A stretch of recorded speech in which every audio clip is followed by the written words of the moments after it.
سبحان اللہ و بحمدہ سبحان اللہ العظیم۔ حاضرین کرام، قرآن مجید کے 15ویں پارے سورۃ الکہف کی آیت نمبر 46 ورس نمبر 46 کی تلاوت کا شرف اس فقیر گناہ گار نے حاصل کیا ہے۔ بڑی اہم آیت کریمہ ہے۔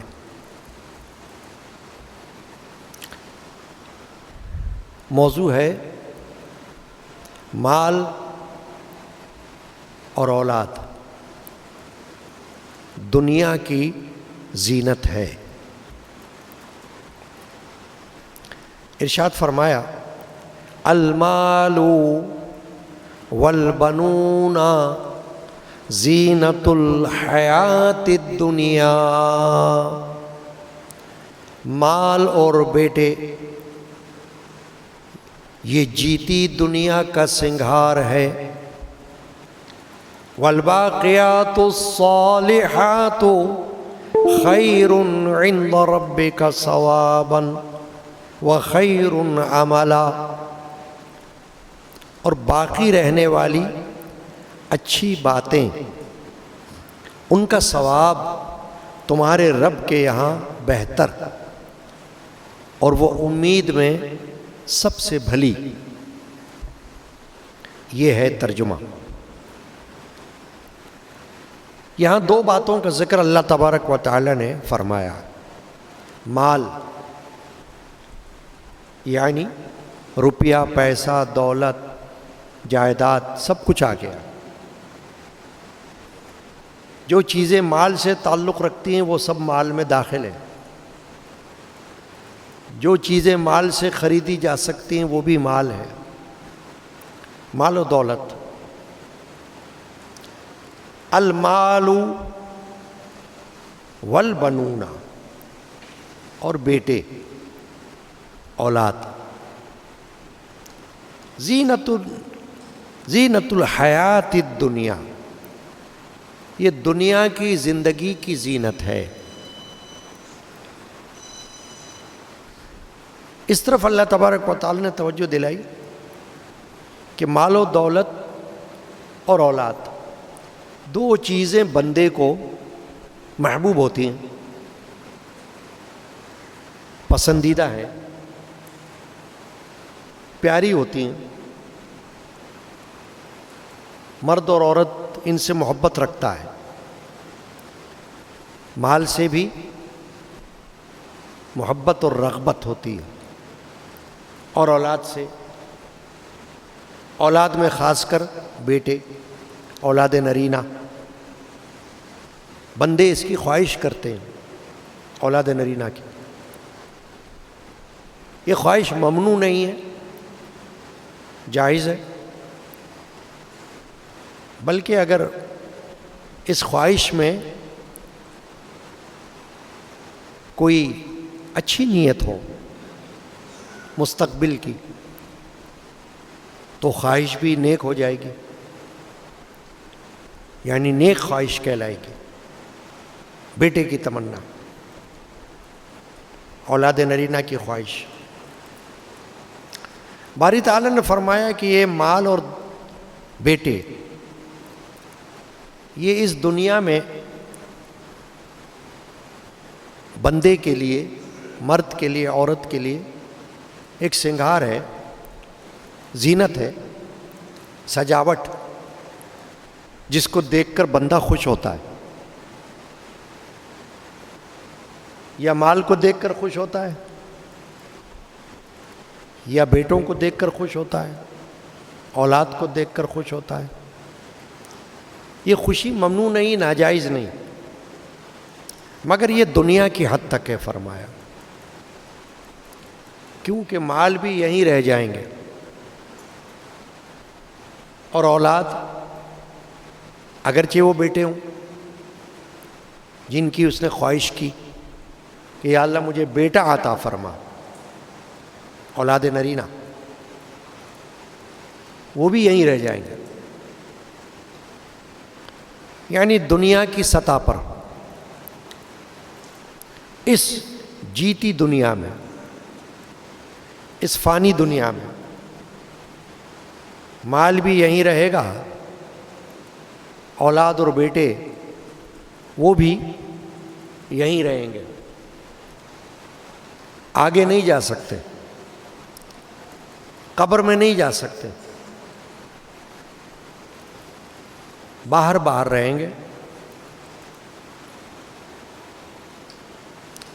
یعنی یہ مال اور یہ بیٹے قبر یا آخرت کا توشہ نہیں ہے، زاد آخرت نہیں ہے، ان کا تعلق یہاں سے، مال بھی یہیں خرچ کیا جاتا ہے، اولادیں اگرچہ وہ بیٹے ہوں وہ یہیں تک ساتھ دیتے، کبھی کوئی بیٹا باپ کے ساتھ قبر میں نہیں اترتا، یعنی لیٹتا نہیں قبر میں، دفنا دیتا ہے اور واپس آ جاتا ہے۔ مال جتنا کما لو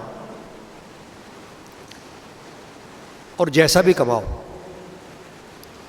حالانکہ جیسا بھی کمانے کی اجازت نہیں ہے، جیسا سے مراد یہ ہے کہ حلال یا حرام، ایسا نہیں، کمانے کی اجازت ہے تو حلال کی اجازت ہے، رزق حلال، رزق حرام نہیں۔ کمانے کو تو رزق حرام بھی کمایا جاتا ہے اور رزق حلال بھی کمایا جاتا ہے، مگر اجازت کس کی ہے؟ کون سے رزق کی ہے؟ صرف حلال کی۔ حلال کے سوا جو رزق ہوگا وہ حرام کہلائے گا، ممنوع ہوگا، خبیث ہوگا، گندا ہوگا، طیب نہیں ہوگا، وہ ویسے بھی پھر خراب ہے۔ تو مال کمانا یا اولاد کے تمنا یہ برا تو نہیں ہے، مگر فرمایا یہ دنیا کی حد تک ہے، ادھر ہی کام آئے گا۔ حوث مال کی جتنی بھی ہو یہیں تک رہے گی، اولاد کی حوث جتنی بھی ہو، کوئی چاہے کہ میرے یہاں ڈھیر ساری اولاد ہو، اب ظاہر ہے کہ دین اسلام میں اولاد پر کوئی پابندی تو ہے ہی نہیں شرعاً، کسی کا ایک بچہ ہو، 2 بچے ہوں، 3 ہوں، 4 ہوں، 5 ہوں، 6 ہوں، 7 ہوں، 8 ہوں، 9 ہوں، 10 ہوں، شریعت میں کوئی پابندی نہیں۔ صحابہ کرام کی اولادیں ایک سے زیادہ ہوئیں، نبیوں کی اولادیں ایک سے زیادہ ہوئیں، ولیوں کی اولادیں ایک سے زیادہ ہوئیں، اہل بیت کی اولادیں ایک سے زیادہ ہوئیں، تو شریعت میں تو کوئی پابندی نہیں ہے اولاد کی، یعنی کسی کو روکا نہیں گیا کہ کتنی اولاد پیدا کرو کتنی نہ کرو، یہ اس پر چھوڑا گیا، تمہاری مرضی ہے، دینے والا تو اللہ ہے، چاہے 1 دے دے، چاہے 10 دے دے، چاہے 1 بھی نہ دے، دینا تو اللہ کا کام ہے، مگر خواہش پر پابندی نہیں لگائی گئی کہ اتنی اولاد کی خواہش کرنا بس، ایسا حکم نہیں دیا گیا، یعنی مباح کیا گیا کہ جتنی بھی اولاد ہو، مگر توجہ یہ دلائی گئی ہے کہ المال والبنون زینت الحیات الدنیا، یہ یاد رکھنا کہ یہ مال اور یہ اولاد دنیا کی زینت ہے، یہ مت سمجھنا کہ یہ آخرت میں بھی کام آ سکتی ہے، آخرت میں کام آنے کے لیے پھر شرائط ہے، شرائط یعنی کچھ اللہ تعالیٰ نے اصول بنائے، ضابطے بنائے، قواعد بنائیں. اگر مال اور اولاد اس قاعدے کے مطابق ہوگی تو فائدہ دے سکتی ہے آخرت میں، ورنہ نہیں. چاہے آپ بہت بڑے سرمایہ دار ہو، بہت بڑا کاروبار ہو،